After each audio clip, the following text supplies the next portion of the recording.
Tingnan niyo yung posisyon namin tatlo. Ang nauna, ito, si Kala. Ito.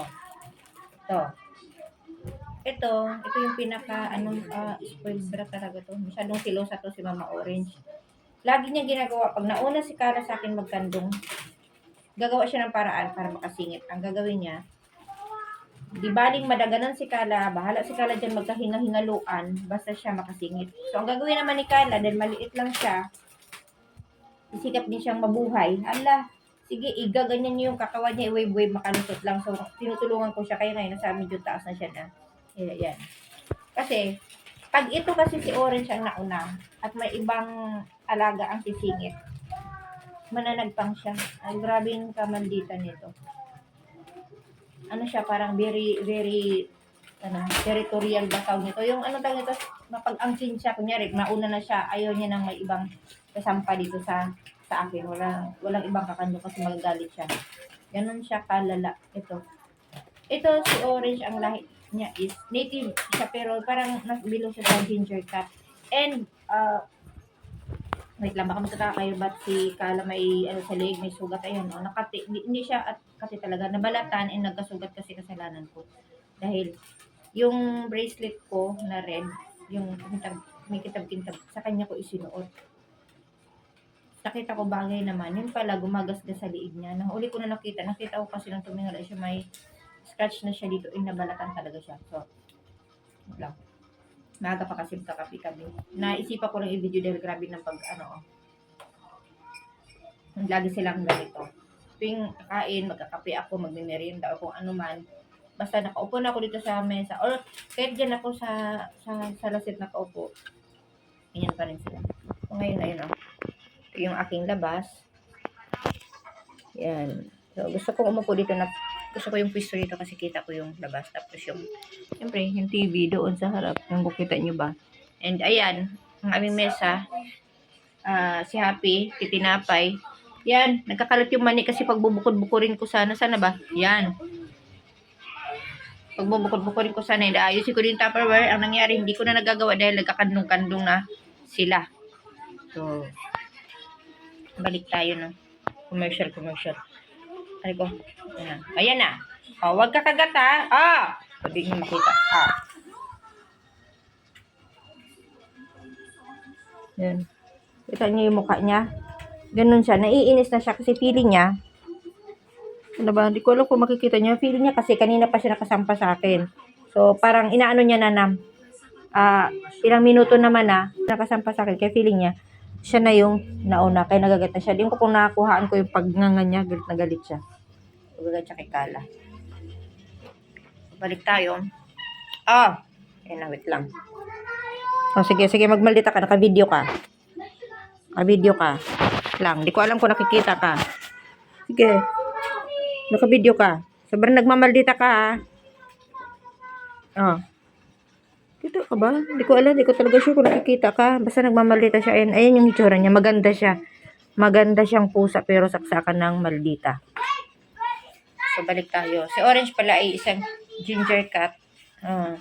At pag-alaman ko, kasi yung guhit-guhit niya, alam mo siya parang tiger. Wait lang. Maganyan, Yan yung pattern.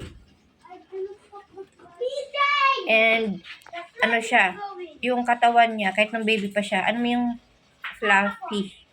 May bilbil na siya. Di pa man siya nanganak, dalaga pa lang siya. Even nung baby siya, may talaga siya. Alam mo yung tiyan niya, hindi katulad sa ibang alaga din namin na yung ang tiyan ay normal, tiyan, tummy, ganyan.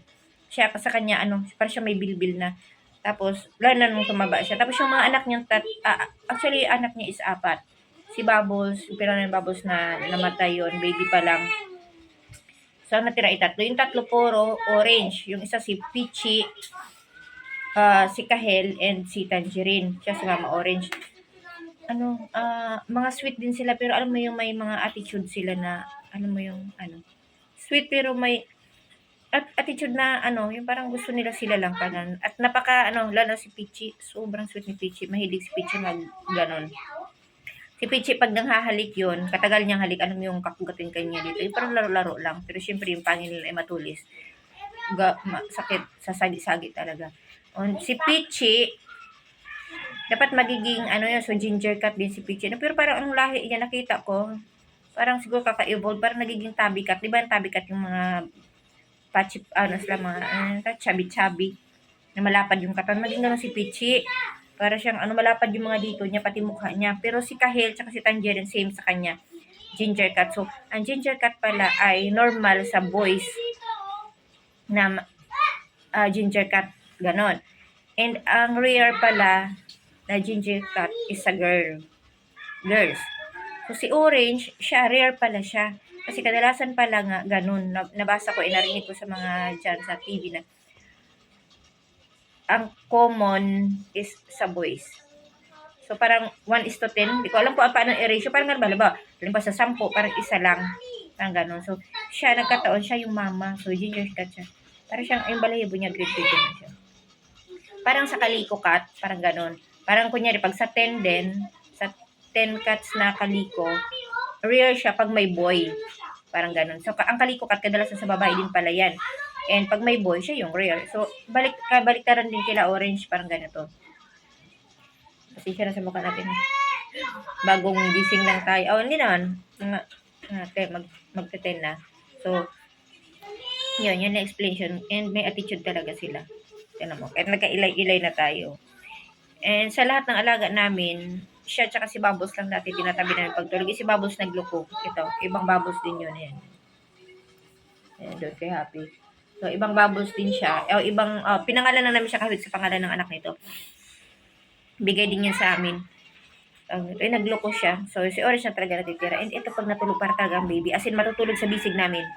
Ganyan. Pag si Happy mauna matulog, kay Happy siya dito, gaganyan. Di kay ate, sa tiyan siya matutulog. Or di kaya, pag nakatagay kami, as in dito, sa bisig, tas share siya sa unan. Pati sa kumot, nakashare siya. Hindi na lang kami magkumot sa mukha para siya, itong mukha din niya, open din, ito lang yung katawan na nakakumot. And alam din niya pag nagkukumot na, aayos din siya. Ganun siya. Para siyang bata talaga, as in bata. Mas sweet pa nga siya sa mga anak ko ng baby kasi siya alam niya pag magkumot time na, ganun. Siksik na siya doon. Tapos, ayun. Yun lang no, inano ko lang yung pagiging niya, attitude. Hello, Kala. Si Kala pala ay bigay din sa amin, pinost to sa Facebook, and inampo namin ni ate, binahin namin siya, kasama niya si Clover, yung puro black na kapatid niya, as in black na black, tumaba din yun, napataba namin kasi lang nawala si Clover, may sakit siya, no? Sabi nga ni ate, ganun sakit si Nerd siya is, hindi siya virus, pero parang cancer kasi, ang alaga kasi pag was na virus, na namin, parang, pag-aralan na namin, sila, pagkapatay, as in maninigas agad. Sobrang tigas ng katawan at nagsusuka, mabaho, malansa. Pero sila, si Clover, tsaka yung ibang dating mga baby na namatay, malambot. Soft na soft yung katawan. Yun. Ganun nangyari kay Clover. Na parang di ko maitin, parang siya nahirapan lang siya kumain eh. Pero sobrang lambot niya, hindi siya malansa. Hindi rin siya mabaho at all.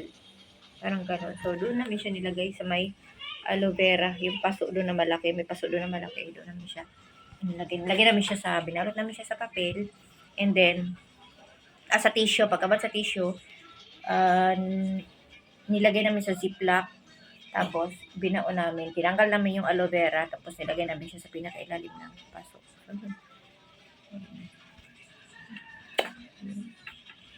Sweet naman to siya.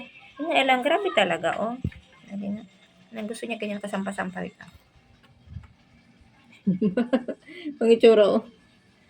Diba? Ganyan siya. Wala siya pakialam, mahirapan siya. Basta importante yan, oh. Yan, importante.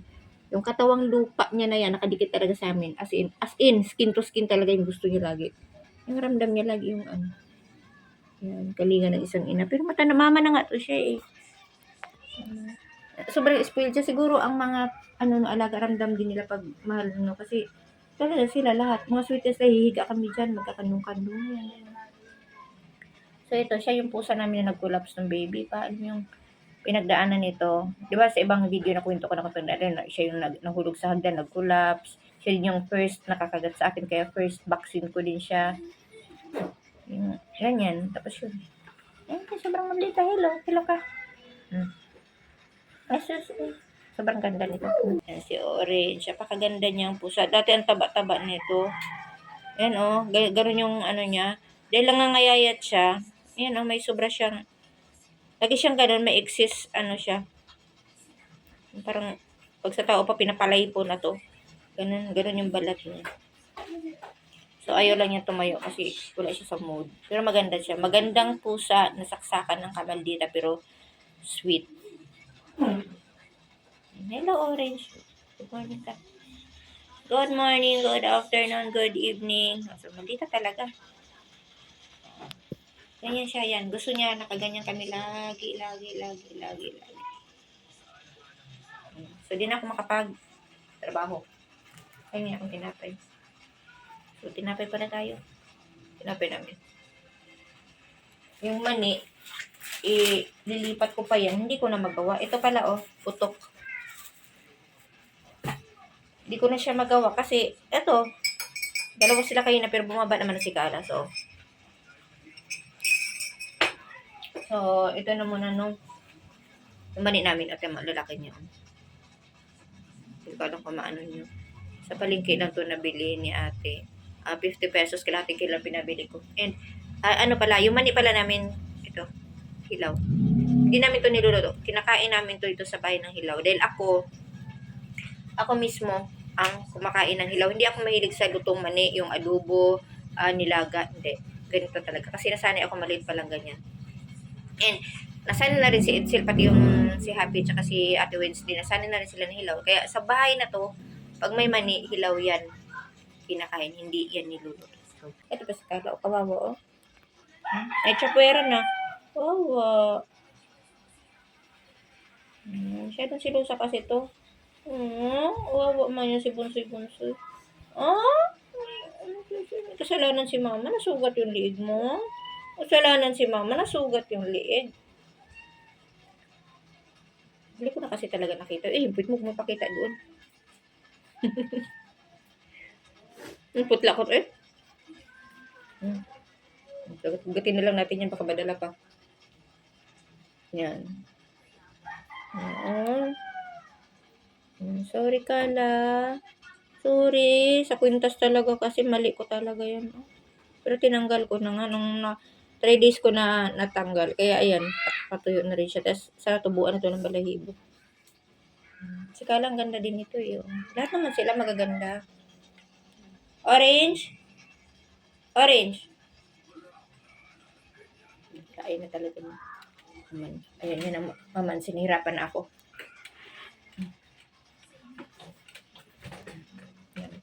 And kung siguro yung bahay namin may CCTV, araw-araw na lang talaga rayo. Kung may CCTV bahay namin, makukuhaan talaga sa mga video na, alam mo yung katulad papapanood mo sa ibang mga sa internet na mga kakaiba. Ganyan sila, mga kakaiba. Yan yung mga pusa talaga, kakaiba talaga sila. Nakakatuwa din yung mga, nila ba, yung mga galawan nila. Paano sila mag-away, ganyan. So, i-upload ko yung video nila, yung kumakain sila lahat, yung buhay, yung kasama ko yung mga alaga namin wala na. Kasi tinitreasure ko yung mga video sa kanila. And nung isang araw, nire-review ko yung cellphone ko, nababawasan ako ng mga video. Nakita ko yung mga video nila, kumakain sila, yung paano sila nag-away-away. Parang ang cute. So, lahat ng mga alaga namin, may mga video, may mga pictures, kasi alaala namin sa kanila. So, yun lang muna. Bye-bye. Bye-bye ka lang. Bye-bye, Orange. Bye-bye. Tanap tayo ng thumbnail. Bye-bye.